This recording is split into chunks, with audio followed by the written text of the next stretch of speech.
Splinting and fracture care are the S in the march-pause sequence and take place in tactical field care once all other life-threatening injuries have been addressed. When applying a splint, consider body substance isolation and have a combat lifesaver or CLS or other responder help you whenever possible. Identify the location of the fracture and place and support, or have a CLS place and support, the extremity in a neutral position or position of function.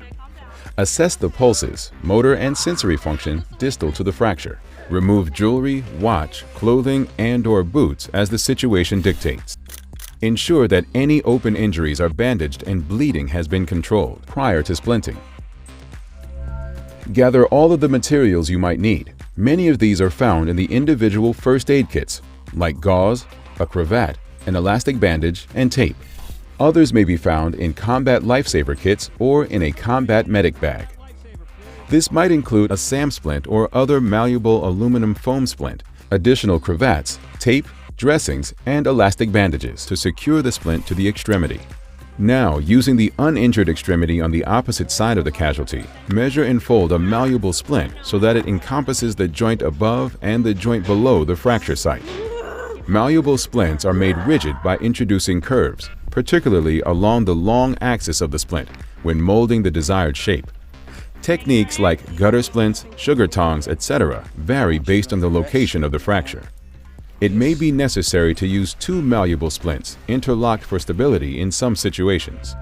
Apply the formed malleable splint or splints to the injured extremity with the limb in a position of function, a normal resting position, avoiding gross movement if possible.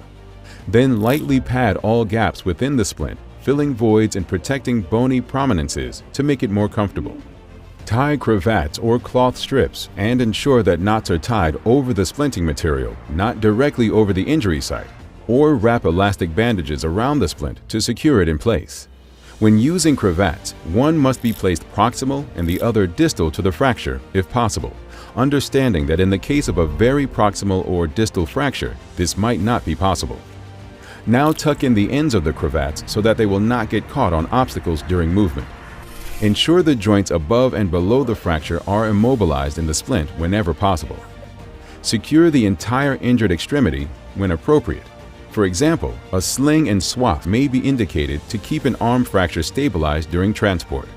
During movement, litter straps may keep the extremity from moving, but ensure the strap does not apply pressure directly on the fracture site. Reassess PMS. If distal pulses are no longer palpable or sensory motor function is diminished, loosen the splint, reposition and reapply the splint. Administer pain medications as needed and antibiotics for any open fractures. And remember, document all findings and treatments on a DD Form 1380 TC3 casualty card and attach it to the casualty.